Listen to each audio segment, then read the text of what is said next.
네, 지난주까지 요한복음 7장과 8장을 이제 모두 보게 되었습니다. 거기서는 이제 예수님과 유대인들 간의 본격적인 대립이 보여졌고요. 더 나아가 예수님과 유대 종교 지도자들과의 대립까지 이제 보여지게 되었으며, 그러므로 이제 특별히 그 대립이 어떤 대립이었냐? 바로 영과 육의 대립이었음을 이제 보게 되었습니다. 그래서 7장 같은 경우는 이제 주로 영의 특징인 하나님과 저 세상과 구원이라는 특징과 또 육의 특징인 사람과 이 세상과 멸망이라는 특징의 대립이 이제 보여지게 되었고요. 이어서 8장에 들어와서는 그러한 대립이 죄와도 관련해서 이제 율법의 정신과 율법의 형식의 대립이 이제 우선 보여졌고요. 또 그것이 이제 믿는 자들에게 이제 빛과 어둠의 비유를 통하여서 이제 믿음과 거룩을 요구하며, 그것이 바로 영에 이제 해당한다면 반대로 이제 죄된 상태입니다. 이제 믿음도 물론 없고 거룩도 없는, 그러니까 죄된 상태죠. 그것이 바로 육의 상태인 대립으로 이제까지 보여지게 되었습니다. 그리고 또 8장 그 이후에서는 이제 예수님을 믿은 자들까지도 그러한 대립, 이제 믿음과 거룩이라는 것과 또 불신과 이제 죄된 상태죠. 그런 대립의 상태가 보여졌는데, 다만 이 믿은 자들, 예수님을 믿은 자들에겐 말씀 순종이라는 하나의 조건이 더 붙어서 그와 같이 대립된 관계가 보여지게 되었고요. 그렇기 때문에 또 이제 믿음과 거룩도 좀 달리 요구가 되었습니다. 그냥 믿음이 아니라 진정한 믿음, 참 제자, 참 믿음이죠. 진정한 믿음이라는 것과 함께 또 죄된 상태, 거룩이라는 것도 바로 죄에서 자유한 것이죠. 죄의 종이 되지 않고 죄에서 완전히 자유한, 죄를 안 지려고 하고 이러한 것으로까지 이제 요구되고 있음을 이제 볼 수 있었다라고 하는 것입니다. 그래서 그것이 아닌 반대로 말씀에 대한 순종이 없으면, 이 말씀 순종이 아주 중요한 그 아주 핵심적인 또 이제 그 조건이 되었던 것이었는데, 그것이 만약에 없다라고 한다면 육신적인 믿음인 것과 함께 진정한 믿음이 아니죠. 육신적인 믿음이 됩니다. 반대로. 그러면서 이 마귀의 종이 되어서 이제 마귀의 자손이 되어서 죄의 종이 되는 것임도 이제 보게 되었다라고, 보여지게 되었다라고 하는 것입니다. 죄를 계속해서 짓는 죄의 종입니다. 거룩이 아니에요. 근데 그게 마귀의 자손으로서의, 마귀의 자녀, 마귀의 자손으로서 그렇게 죄를 계속 짓는 자리에 있게 되어진다라는 사실을 이제 보게 되었습니다. 그만큼 우리가 말씀 순종이 중요하고, 이렇게 또 진정한 믿음, 또 진정 죄를 짓지 아니하는 그러한 자리로 나아가는 것이 얼마나 중요한 것인지가 계속 보여지게 되었던 것이었습니다. 자, 오늘은 이제 9장이죠. 요한복음 9장의 이제 첫 본문으로서, 그 전에 이제 7, 8장, 우린 7, 8장에서 그런 대립의 관계를 주로 보았는데, 그 전 부분인 요한복음 4장에서 6장까지의 이제에서 주로 보여졌던 예수님께서 표적을 중심으로 한 육신적인 믿음을 영적인 말씀을 중심으로 한 영적인 믿음으로 바꾸시려는 그런 흐름으로 다시 돌아가서요, 예수님의 이제 6번째 표적이 나오는 본문입니다. 표적으로 다시 돌아갔어요. 표적. 이 표적이 요한복음에 7차례 나온다고 전에부터 말씀을 드렸었죠. 근데 6장까지 해서 5번째 표적까지 보여졌습니다. 근데 7장, 8장에서는 이제 이런 유대인들과 예수님과의 대립이 나온 이후에 다시 이 9장으로 와서 그 표적이, 사건이 다시 나오게 된 것이죠. 6번째 표적으로서. 이제 한 번의 표적만 더 나오면 이 요한복음 12장까지의 이 전반부에서, 요한복음 12장까지가 전반부인데, 거기서의 이제 모든 표적이 다 이제 보여지게 되는 것입니다. 근데 이제 6번째 표적이, 이제 마지막 2번째 표적인 6번째 표적이 오늘 이제 소경을 치유하시는 표적으로 이제 보여지게 되는 것입니다. 자, 그래서 그때 이제 6장까지에서도 그 표적과 대칭되는 짝을 이루면서 보여줬던 영적인 말씀도 오늘 따라와야 되는 것인데요. 영적인 믿음 하면은 영적인 말씀이었죠. 그죠? 그때 육신적인 믿음과 영적인 믿음의 대립이 계속 그때도 보여졌습니다. 그것이 이제 예수님과 유대인과의 대립 가운데 영과 육의 대립으로도 계속 보여졌고. 근데 이제 영적인 믿음은 영적인 말씀이 중심이 되었고, 육신적인 믿음은 또 표적이 중심이 되었었죠. 그래서 오늘 이러한 소경을 고치는 표적이 나온다면, 이 영적인 믿음 쪽에서도 영적인 말씀이 나와야 되는 것입니다만은, 이제, 그것은 지난주까지의 그 내용 있죠. 7장, 8장, 특별히 이제 8장 뒷부분, 지난주 본문에 나왔습니다. 그, 말씀 순종과 그로 인한 거룩 내지 죄에서 자유한 거, 아주 죄를 짓지 아니하고, 그렇게 거룩하게 이제 이렇게 살아가려고 하는 이런 모습을 포함한 진정한 믿음이라는 내용이 영적인 말씀에 해당한다고 할 수 있습니다. 그러니까 표적이 나오고 영적인 말씀이 보통 주어졌었는데 그게 일반적인 이런 형태였는데 이제는 말씀이 먼저 주어진 것이 되고 그 다음에 표적이 뒤에 나오는 이런 형태가 되겠습니다. 그래서 전에도 이런 비슷한 경우도 있었지만 이번에도 영적인 말씀은 굳이 여기에 기록이 되어지지 않기 때문에 이제 이 뒷부분에도 크게 나오지 않는다고 봤을 때 지난주까지의 그 내용이 영적인 말씀에 해당하는 것이구나. 그러면서 오늘 표적이 나오는구나 라고 이제 볼 수 있겠다라고 하는 것입니다. 그래서 지난주 말씀, 뭡니까? 지난주까지의 그 영적인 말씀은 말씀 순종, 또 죄에서 자유, 그거 다 보여지는 진정한 믿음을 가져라. 그래서 그 진정한 믿음은 그동안 이제 6장까지 해서 강조되었던 영적인 믿음에 해당한다고 할 수 있는 것이죠. 같은 차원입니다. 영적인 믿음, 진정한 믿음. 지금 영적인 믿음이라는 것을 계속 요한복음에서 강조해 왔던 겁니다. 육신적 믿음과 이제 대조돼서. 근데 그 진정한 믿음이 8장까지 해서 보여졌는데 그것이 바로 또 영적인 믿음이 되는 것입니다. 자, 이러한 흐름 가운데 이제 오랜만에 오늘 예수님의 이 요한복음에서의 6번째 표적인 소경을 고치시는 표적을 통해 지난주까지 보여진 그 진정한 믿음과도 관련하여 이 영적인 믿음에 대해 이제 어떻게 보여주는지 보면서 이게 중요하죠. 이 표적도 나오지만 이 표적이 나오는 곳에서는 그 육신적인 믿음과 대립되는 영적인 믿음에 초점이 있습니다. 그래서 영적인 믿음, 그것이 지난주 그 영적인 말씀 차원에서 보여진 진정한 믿음과 관련하여서 이제 어떻게 보여주는지 보면서 이제 교훈을 얻도록 하겠습니다.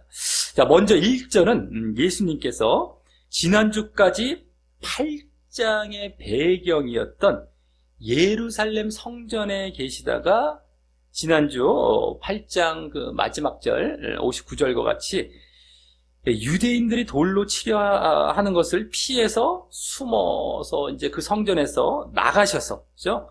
원래 7, 8장, 요한복음 7, 8장에는 성전에서 이렇게 주로 이루어졌던 일이었습니다. 근데 이제 성전에 나왔어요. 유대인들이 죽이려고 하다 보니까 숨어서 피해서 나왔습니다. 그래서 나와서 여기 이제 1절을 보시면 길 가시다가 날 때부터 소경된 사람을 보시는 이 장면이 나옵니다. 이제 이게 오늘 배경이 되겠죠. 자, 이 날 때부터 소경된 사람이란 바로 날 때라는 건 태어날 때를 말하는 겁니다. 태어날 때부터 눈이 안 보이는 이런 소경으로 태어난 사람을 이제 말하는 것인데요.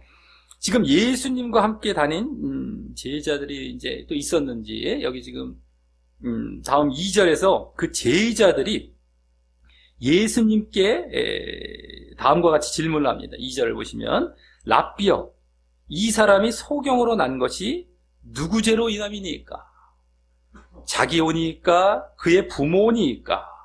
자, 이 질문은 먼저 자기의 죄 때문입니까? 뭐 부모의 죄 때문입니까? 이렇게 이제 여쭤본 거 아니겠습니까? 제자들이. 근데 자기의 죄 때문입니까? 라는 질문은 당시 이 잘못된 철학의 영향을 받아서 이 사람이 태어나기 전에 이미 영혼이 있었다. 그 영혼이 있었다는 그런 사상에 입각한 그런 질문인 것이고요.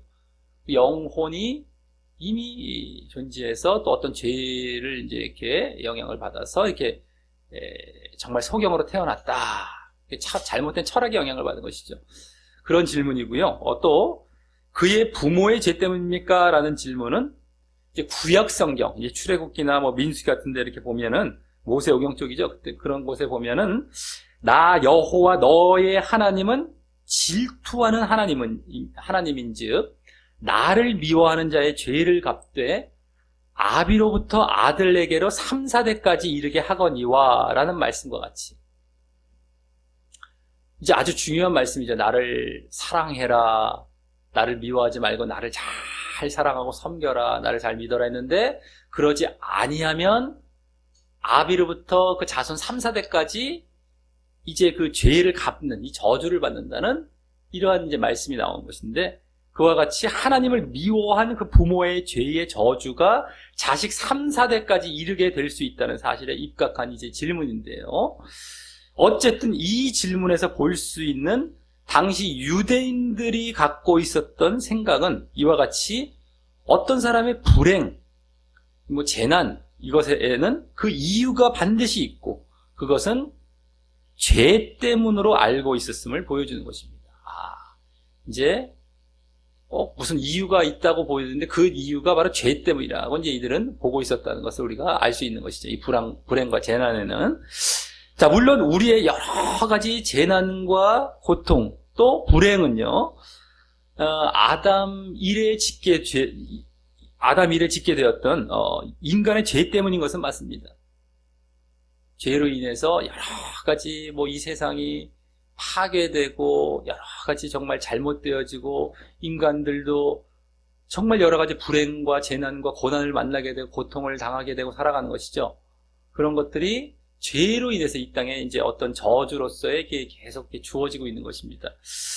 근데 하지만 그러한 것들보다 그 죄로 인해서 우리가 맞게 된 더 궁극적인 것입니다. 더 이제 그걸 죄로 인해서 맞이하게 된 더 궁극적인 것은 하나님과 끊어지게 되면서 맞게 된 우리 죄로 인해서 하나님과 끊어져 버렸습니다. 죄로 인해서 하나님께 나아갈 수가 없게 되었어요. 죄를 갖고는 하나님 갈 수가 없어요. 그래서 끊어지게 되어서 맞게 된 바로 죽음이죠. 죽음은 우리가 그냥 이렇게 죽는 육의 죽음뿐만 아니라 영의 죽음까지 있습니다. 그건 지옥에 가는 거예요. 지옥에. 하나님의 은혜에서 완전히 끊어진 자리인 이제 바로 지옥에 들어가게 되는 이러한 죽음이었다는 것입니다. 그리고 예수님은 바로 그 죄로 인한 죽음의 상황에서 그 지옥과 멸망의 상황에서 그 죄를 대신 속량하시어서 우리를 건져주시고 구원하여서 생명으로 인도하시기 위해서 이 땅에 하나님께로부터 보냄을 받아서 오신 메시아이신 것입니다. 바로 그 죄의 문제와 그로 인한 구원을 위해서 말입니다. 자, 그런데 지금 제자들은 이 죄로 인해 오게 된 그냥 단순히 이 소경됨이라는 이 질병이나 불행에만 집중하고 있는 것이죠. 질병과 불행에만. 죄로 인해서 오게 된 이 눈이 멀은 그 질병, 여기만 집중하고 있는 것입니다. 이는 제자들이 육신적인 차원에만 관심이 있음을 보여주는 것입니다. 눈에 보여지는 것, 육신적인 것, 당장 앞에 나타난 것만 보이고 있어요. 거기에만 관심을 갖고 있는 것입니다. 전에 6장에서는 전에 이제 7장, 8장이 시작되기 전에 그 6장, 그 마지막 부분에 보면 12제자를 중심으로 이 소수의 제자들이 아주 소수입니다. 이제 결국에는 12제자 정도밖에 안 남게 되죠. 거기서 가룟 유다도 또 잘못될 것이고. 그래서 그 정도만 영적인 말씀을 중심으로 한 영적인 믿음을 보인 적이 있었기에 지금 이들은 이렇게 육신적인 어떤 이런 모습을 보이는 이러한 제자들, 그죠? 이 소경의 눈먼 것에만 관심을 보이고 있는 그 이 제자들은 그때와는 또 다른 제자인 듯 보입니다. 12제자와는 또 다른 제자던가 아니면 뭐 함께 섞여 있는데 또 달리 보고 있다던가 아니면 뭐 아직 그들이 미흡해서 그런 걸 수도 있겠죠. 12제자가 아직 더 미흡한 부분도 있을 수가 있겠고요. 어쨌든 그래서 어떤 육신적인 또 차원에서 이와 같이 질문이 되고 있었던 것입니다. 자, 그래서 다음 3절에서의 예수님의 대담은 이제 그런 생명과 구원과 관련된 영적인 의미를 담았어요. 이런 어떤 그냥 이게 질병, 불행 정도가 아니라 이제 그냥 눈에 보여지는 정도가 아니라 정말 더 중요한 그 지옥, 멸망에서 벗어나게 되는 생명과 구원과 관련된 영적인 의미를 담아서 대답하시게 되는 것이 됩니다. 영적인 의미의 핵심, 영적인 것이라는 것의 핵심은 바로 그 우리의 구원이기 때문입니다. 구원. 우리가 뭐 이 땅에서 잘 먹고 잘 살고 이 땅에 뭐 눈에 보이는 것을 우리가 뭐 잘 추구해 가고 이런 것들이 우리의 믿음의 중요한 것이 아니거든요. 바로 우리가 구원을 받는 부분에 있어서 믿음이거든요. 이게 영적인 겁니다. 영적인. 그리고 그것을 위해서 정말 영적인 믿음을 갖는 것. 이 영적인 것이죠. 자, 그래서 그러한 영적인 의미를 담아서 대답하시는데, 그 3절을 보시면 바로 이 사람이나 그 부모가 죄를 범한 것이 아니라 그에게서 하나님의 하시는 일, 여긴 일이라는 건 일들입니다. 원래 복수형인데 어쨌든 하나님의 하시는 일들을 나타내고자 하십니다 라고 하시면서 그렇게 대답을 하시는 것입니다. 자, 이 말씀이 먼저 자칫 하나님께서 이 소경의 불행까지 지금 이때를 위해서 계획해 놓으셨다가 이제 그 계획을 실행하시는 것이고, 그래서 이 사람은 결국 지금 이때만을 위해 살아온 것처럼 말씀하신 것으로 보여질 수가 있는데요. 그렇죠?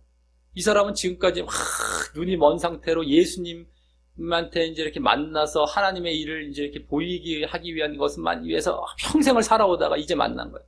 그때만을 위해 살아온 것처럼 여기 지금 보여질 수가 있죠. 그렇게 말씀하신 것으로 보여질 수가 있는데, 그렇게 보면 안 된다라고 하는 것이죠. 만일 그렇다면 우리 모두 그런 존재가 되어야 공평한 것인데요. 하나님은 인간을 그런 정도의 어떤 한순간에 하나님의 일을 위한 삶을 살도록 창조하시고 삶을 주신 것이 아니기 때문입니다. 그냥 뭐 어떤 한순간에 하나님의 계획을 이루는 어떤 그러한 것을 위해서 살게 하신 것이 아니죠. 야, 너 평생 이렇게 살다가 언제 보면 너 메시아라는 분을 만날 거야. 그때 너 딱 병 고쳐져. 너가 그것이 임무야. 넌 그걸 위해서 이 땅에 왔어. 이 정도로 우리가 살도록 주어진 것은 아니었기 때문입니다. 그가 한순간을 위해서.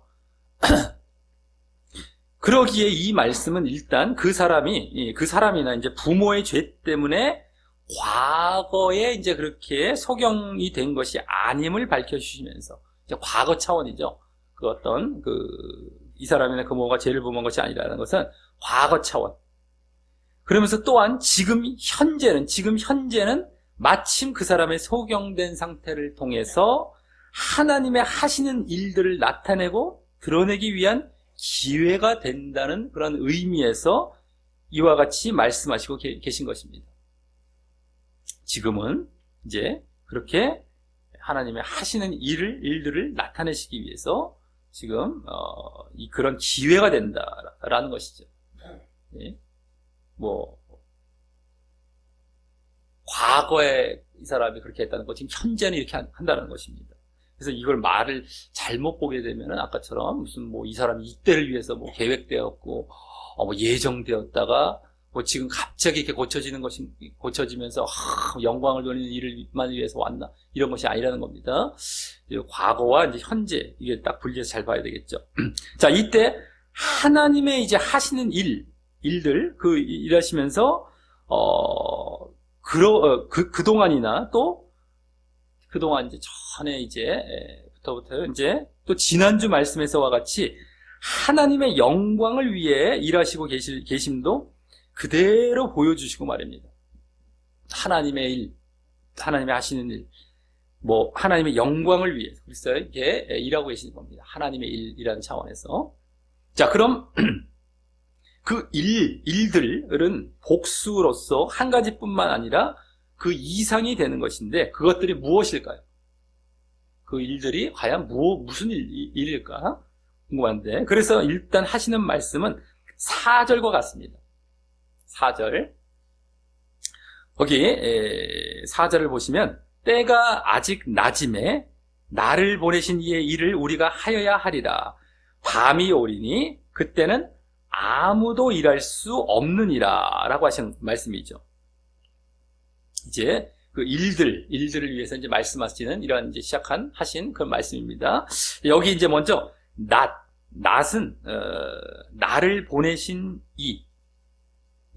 나를 보내신 이가 누굽니까? 하나님이죠. 하나님의 일을 하여야 한다고 말씀하신 것을 보면 예수님이 이 땅에 살아계실 동안을 나타내는 말이 되는 것이고요. 예수님이 이 땅에 살아계실 동안 이렇게 하나님의 일들을 하신다.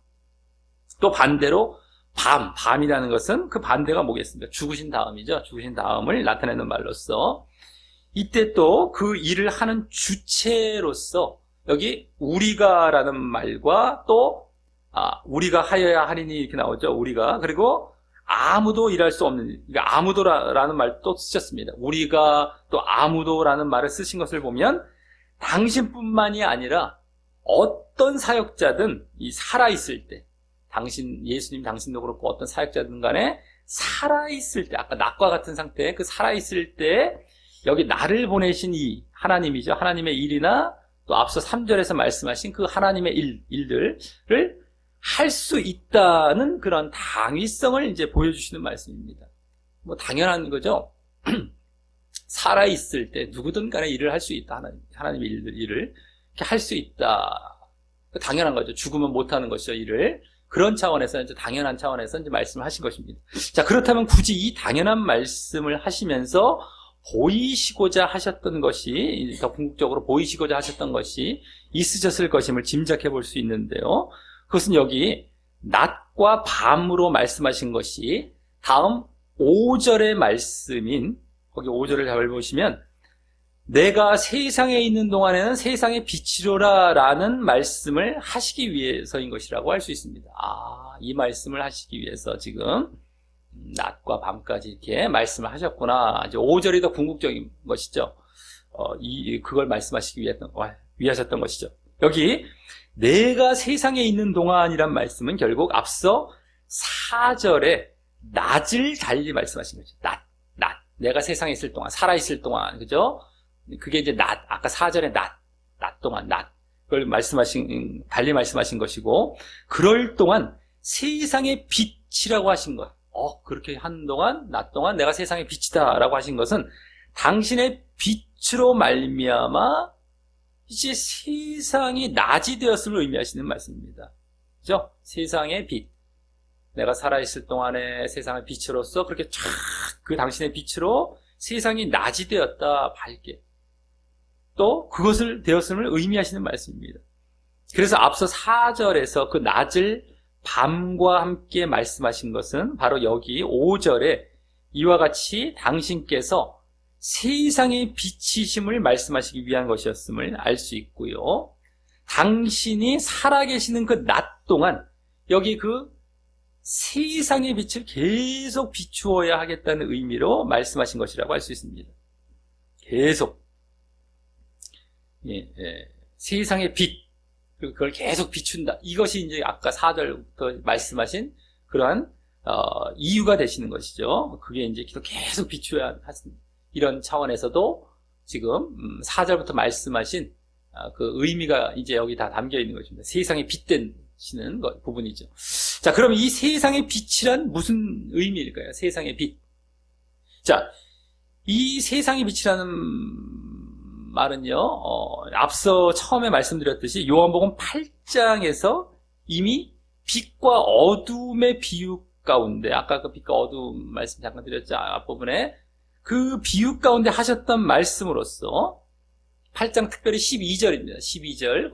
거기서 빛과 어둠의 비유를 하실 때, 그 세상의 빛이란 말을 하셨던 그런 말씀으로서, 말로서 여기, 거기서 어떻게 나왔냐면요. 8장 12절에 예수님, 그 당신이 세상의 빛이시기에, 이렇게 나왔죠. 내가 세상의 빛이시기에 예수님을 따르는 자는 어둠에 다니지 않고 생명의 빛을 얻으리라 라고 하시며, 그걸 달리 이제 말씀드려서 뭡니까? 난 세상의 빛이다. 그러니 당신을 따른다. 이건 믿는 겁니다. 믿는 거. 당신을 믿는 자는 어두움이 의미하는 죽음과 죄를 벗어나서 그와 반대인 생명의 빛, 생명을 얻고 의의 길을 걷는다. 죽음과 죄의 반대가 생명과 의죠. 의. 죽음에서도 벗어나고 당신을 믿는 자는 또 죄를 짓지 않는 길로 걸어가는 겁니다. 그것이 바로 생명을 얻고, 그죠? 의의 길을 걷는 그런 것을 의미를 담고 하신 말씀이었던 것이었습니다. 이게 여기 세상의 빛이란 말도 바로 그 의미를 담아서 이제 말씀하신 것이죠. 당신을 믿어라. 그래서 내가 세상의 빛이니까 나를 믿어라. 그랬을 때에 그와 같이 죽음과 죄에서 벗어나서 생명과 의로 걸어가는구나. 생명과 의를 얻게 되는구나. 이제 그러한 것을 담고 있는 그런 말씀이 바로 세상의 빛이죠. 그러니까 이제 믿음입니다. 믿음과 생명, 믿음과 구원 이런 차원에서 당신을 생명의 빛으로 말씀하신 것이었습니다. 그리고 거기다가 8장 뒷부분 내용까지 참고해 보았을 때 그 뒷부분이죠. 지난주까지도 나왔는데 그 내용까지 참고해 보았을 때 그런 믿음뿐만 아니라 그냥 당신을 따르는 자 했을 때 그 믿음뿐만이 아니라 결국 순종도 함께 강조하시며 또 그 순종이 거룩과 의에 대한 순종이었던 것이었는데요. 그죠? 순종이 그냥 순종이 아니죠. 그 죄를 짓지 않고 이렇게 거룩한 그런 차원의 순종입니다. 그러니까 어쨌든 믿음과 그냥 구원 차원이 아니라 믿음이 순종을 포함한 믿음이죠. 쉽게 말해서 믿음과 순종이 하나인데 믿음이 순종을 포함한 그러한 믿음, 그리고 그랬을 때 생명과 구원을 얻는 이런 것까지 담아서 지금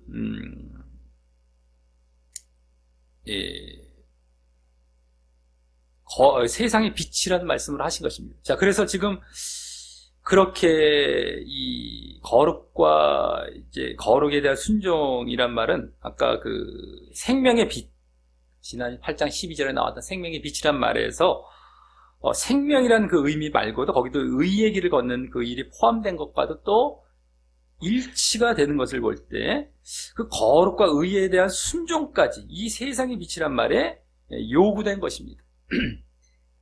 이 세상의 빛이란 말은 그냥 믿음뿐만이 아닙니다. 순종. 근데 그 순종이 또 거룩에 대한 순종이죠. 어쨌든 그것까지 내포해서 이제 다 이렇게 말씀하고 계신 것이 바로 이 세상의 빛이란 말입니다. 믿음과 순종. 자, 그래서 이 의미까지 이제 알고 나서 이제 다시 아까 3, 4절에서 이 세상의 빛을 이렇게 비추는 것과 같은 의미인, 여기 세상의 빛을 이렇게 세상 빛을 비추는 것과 같은 의미인 하나님의 일들이 무엇인지 이제 생각해 보게 되면은요. 아까 하나님의 일이 무엇인가라고 이제 생각해 보다가 여기 세상의 빛이라는 것을 먼저 봤습니다. 다시 하나님의 일이 그럼 무엇을 말씀하냐. 근데 같은 차원이에요. 예수님께서 세상의 빛을 비추시는 것, 세상의 빛으로서 빛을 이렇게 비추시는 거다. 그래서 당신을 믿게 하시고 믿음은 또 순종까지 포함해. 그 생명을 주시는 그것이죠. 그게 이제 세상의 빛인데 그것이 하나님의 또 일들이 되는 겁니다. 그래서 당신을 알리셔서 당신을 믿게 하는 일부터 시작해서 또 그런 자가 의의 길을 걸으며 거룩의 삶에 순종하게 되는 일. 또 그랬을 때 생명을 얻게 하는 일이 되는 것입니다. 간단히 말씀드려서 믿음과 순종과 생명, 믿음과 순종과 구원의 일인 것이죠. 그 일들이 하나님의 일인 것입니다. 내가 하나님의 일을 하여야 하리니 하나님의 일들, 그것이 바로 믿음을 갖게 하고 또 순종을 갖게 하고 또 그래서 생명을 얻고 구원을 받게 하는 이 일들을 하기 위해서 오셨던 겁니다. 아주 영적인 일들이죠. 그냥 단순히 병 고쳐 눈 뜨게 하시고 병 고치는 정도의 일들이 아니었습니다. 원래가 먼저 병 고치시기도 전에 먼저 말씀을 딱 하시죠. 내가 이러한 것을 하러 왔다 했는데 그게 믿음과 순종과 생명이었다. 영적인 일이죠. 아주 핵심이죠. 자, 그럼 이 말씀을 하시고, 그러니까 요것도 이제 사실은 예수님의 영적인 말씀이 되는 겁니다. 오늘 영적인 표적 이전에 또 말씀을 하신 이 영적인 말씀이 여기까지도 해당이 될 수 있는 것이죠. 자, 그럼 이 말씀을 하시고 다음 6절과 7절에서 드디어 이제 그 일들을 하시는데요. 그 소경을 고치시면서 이제 지금 우리가 알게 된 이러한 일들인지 보도록 하겠습니다. 하나님의 일들이 아까 그런 거라고 했는데 믿음과 순종과 생명인지 과연 보도록 하겠습니다. 이 소경을 고치시는 표적 가운데 자 거기 먼저 6절부터 7절 쭉 보시면요. 6절과 7절을 잘 보셔야 됩니다. 말씀을. 자, 이 말씀을 하시고 땅에 침을 뱉어 진흙을 이겨 그의 눈에 바르시고 그죠? 이 말씀을 딱 먼저 끝내고 이 흙을 갖다가 침을 비비셔서 눈에 그 소경의 눈에 쓱 발라주시는 거죠. 그 다음에 이르시되 실로암 연못에 가서 씻으라 라고 하시니 실로암은 번역하면 보냄을 받았다는 뜻이라 라는 뜻.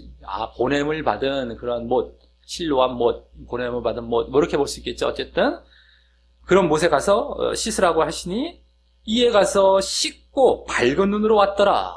그 소경에 이렇게 딱 씻고 아주 눈이 어두웠다가 소경이었다가 이제 밝은 눈, 고쳐져서 왔다라는 것입니다. 자, 여기에 이제 보여지는 여러 가지 일들에서요. 이제 지금 여러 가지 일들이 보여졌습니다. 이 고치시는 가운데서도 거기서 먼저 7절에 이 뒷부분입니다. 더 7절 거기 6절보다 7절을 먼저 보시면 거기 7절에 나오는 소경의 눈을 뜨게 하신 일은 소경의 눈을 뜨게 하신 그런 일은 소경의 눈이 결국 어떻게 된 겁니까? 어둠에서 빛을 얻게 된 것이죠. 눈을 떴다. 어둠의 상태에서 있다가 딱 빛을 얻게 된 거예요. 아무것도 안 보이는 사람이 어둠에서 빛을 얻게 된 그런 것인데요. 그러니까 그것은 앞에서 보았듯이 그 어둠에서 빛을 얻는 그러한 상태는 어떤 것이라고 했습니까? 예수님께서 사람들에게 생명의 빛을 비추셨어요. 죄와 죽음의 상태에서 의와 생명의 상태로 옮겨지게 하실 분임을 상징하신 것입니다. 지난 8장 12절부터 나왔다고 그랬죠. 8장 12절 그걸 다시 이제 말씀을 드렸었죠. 어둠에서 빛을 얻는 것은 바로 생명의 빛을 비추셔서 죄와 죽음의 상태에서 의와 생명의 상태로 옮겨지게 하신 그럴 분이라는 것을 상징하신 것입니다. 자, 그리고 그것은 당신이 죄사함과 구원을 주실 메시아이심을 보이시니 죄를 사하시고 구원하실 분 이겁니다. 죄와 죽음의 상태에서 의와 생명으로 들어가기 때문에 그러면서 당신에 대한 믿음으로의 초청의 일을 하신 것임과 함께 믿음으로 초청하시는 거예요. 내가 이렇게 죄와 구원을 줄 자이기 때문에 넌 나를 믿어라라는 것이죠. 그래서 또 그런 자에게 앞으로 생명을 주실 일도 함께 보이신 것입니다. 나를 믿고 그래서 죄사함 받아서 생명, 구원을 얻으라라는 것까지 함께 보이시는 것입니다. 이제 믿음으로의 초청, 또 구원으로의 초청, 이게 함께 다 담긴 것입니다. 이 소경의 눈을 뜨게 하신 일, 이것이 바로 영적인 의미로는 사실 그것입니다. 어둠에서 빛을 얻게 하셔서 바로 뭡니까? 죽음과 죄에서 생명과 의의 상태로 이제 들어가게 하시고 그렇기 때문에 나를 믿어서 그렇게 너희들 죄사함과 구원을 받아라 라는 의미에서 이제 이 소경의 눈을 고치신 이러한 일이셨다라고 하는 것입니다. 자, 이제 그런 믿음과 죄사함과 구원이라는 영적인 의미의 치유라는 것은 다시 여기 이제 7절에 다시 7절에 소경이 눈을 씻고 고침받게 된 이 실로암 못이란 말이 보냄을 받은 못이란 뜻으로서 이제 보냄을 받은 못이라고 했죠. 실로암 보냄을 받았다 이런 뜻이기 때문에 보냄을 받은 못이란 뜻으로서 결국 하나님께로부터 보냄을 받은 예수님을 상징하기에 보냄을 받은 그런 연못이에요. 근데 그 보냄을 받은 자가 지금 누구입니까? 하나님께로부터 보내심을 받은 예수님이 되는 것이죠. 그걸 상징하는 겁니다. 그래서 예수님만이 그것을 실로암 가서 또 씻고 또 낫잖아요. 거기서 고침을 받은 것처럼 예수님께 오면 고침을 받는 거예요. 이렇게 이 실로암 못은 지금 예수님을 상징하는 겁니다.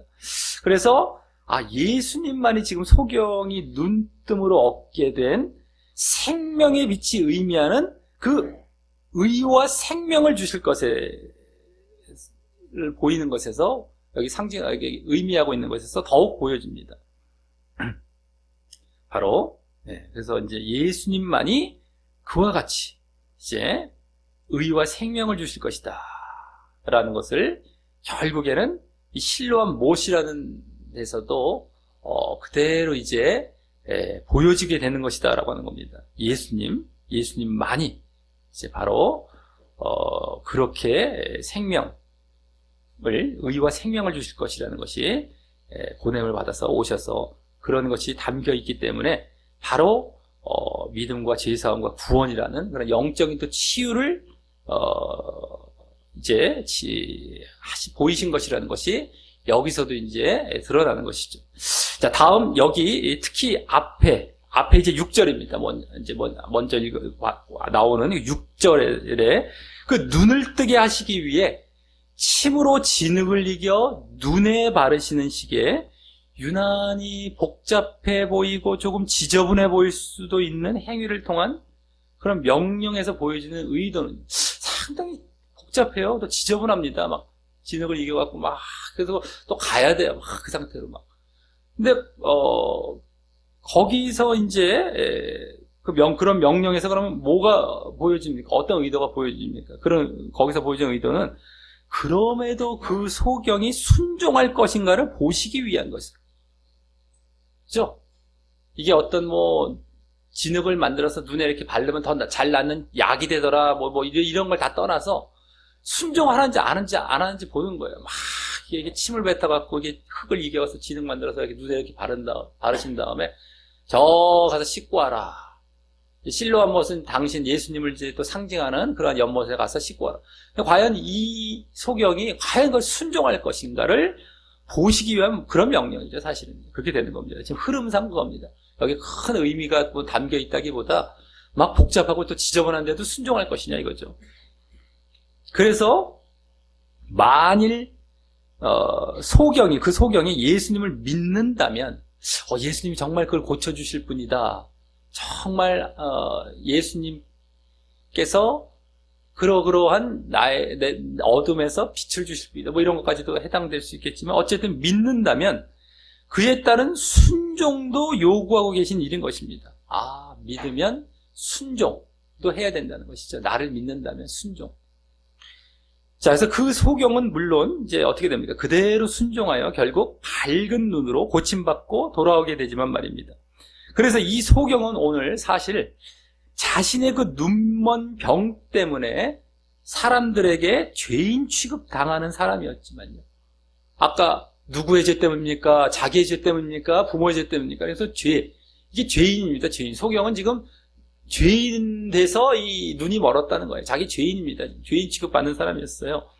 그렇지만 그럼에도 예수님께서 생명의 빛을 주실 분이라는 믿음과 또 그에 따른 순종으로 생명을 얻는 자의 상징이 되게 되는 것입니다. 이 소경이 정말 생명의 빛을 주실 분이라는 그런 믿음이 여기 지금 확실하게 영적으로까지 들어갔는지는 알 수는 없지만은 상징은 되는 거야. 그런 분으로 믿어야 되는 거죠. 그런 믿음과 또 그래서 그에 따른 순종을 할 때에 정말 그런 생명을 얻는 자가 된다라는 그런 상징이 되는 거야. 이 소경이. 자기가 죄인이었지만, 죄인이라는 건 죽음으로 가는 사람인데, 어둠과 죽음 가운데 있는 사람이 빛을 얻어서 생명으로 가는 겁니다. 믿음을 갖고. 또 순종이 포함된 상태에서. 이것을 상징하는 것이 바로 이 소경이었던 것이죠.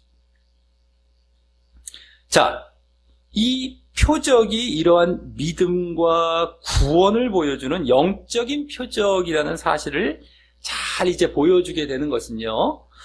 이제 이 이후 본문에서 이제 9장 저 뒷부분 본문에서 이 사건 이후 이제 사람들이 그 소경에 고침받은 사실로 그 진위 여부를 확인하는 한 차례의 일이 있고 난 다음에 이제 예수님께서 그 소경을 다시 만나서 대화를 나누시는 모습. 이제 9장 마지막 부분이 되겠는데 거기에서 이제 더 직접적으로 이제 드러나게 되는 것입니다. 아, 이게 영적인 치유였구나라는 것이 그 소경을 통한 대화, 나중에 대화를 하십니다. 예수님께서 거기서 다 드러납니다. 나중에 이제 보게 될 것이고요. 자, 그리고 이 믿음과 순종과 생명의 의미가 담긴 일들, 일들인 그 표적은요,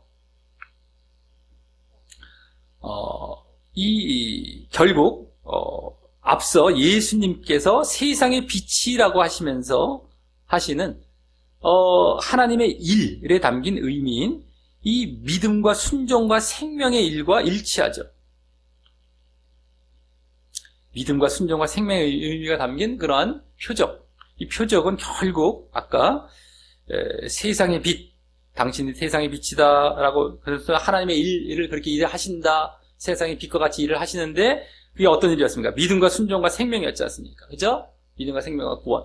그거가 그대로 일치하는 겁니다. 이 표적에서 보이시는 그 의미와 당신이 하신다는 일들과 딱 일치하는 거예요. 그래서 그 일들을 내가 이렇게 한다라고 말씀하시고, 이 소경을 고치신 표적에서 사실은 그 의미를 그대로 담아 그 일들을 하셨던 것 뿐입니다. 믿음과 순종과 생명, 이 일을 하신 거예요.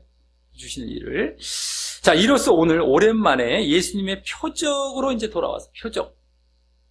표적이 중심에 된 이런 사건으로 돌아왔어요. 오랜만에. 6번째 표적인 소경을 고치시는 표적을 보았는데, 이 또한 그동안과 같이 믿음과 생명을 보이시는, 믿음과 구원을 보이시는 영적인 표적임을 보았습니다.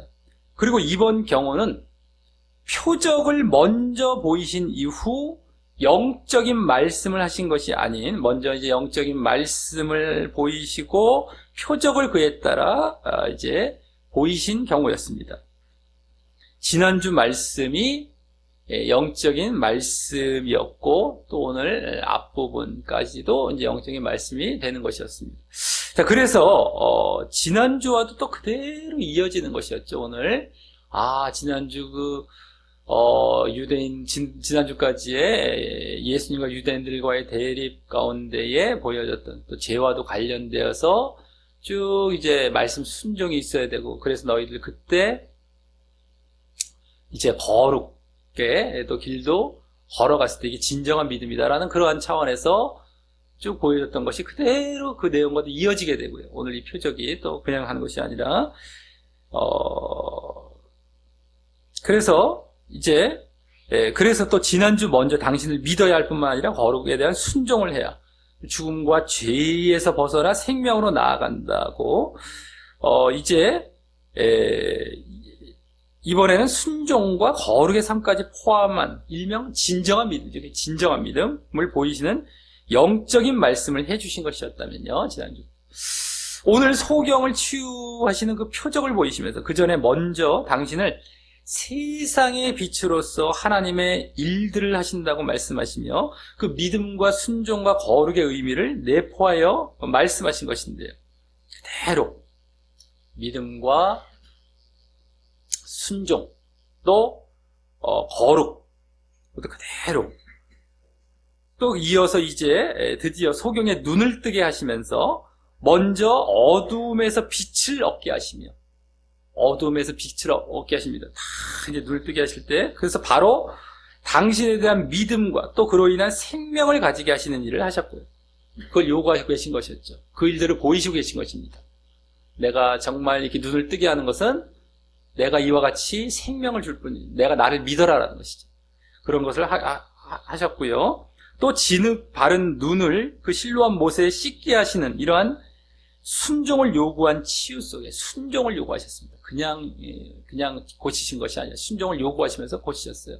그런 치유 속에서 순종의 필요성도 보이셨던 것이었습니다.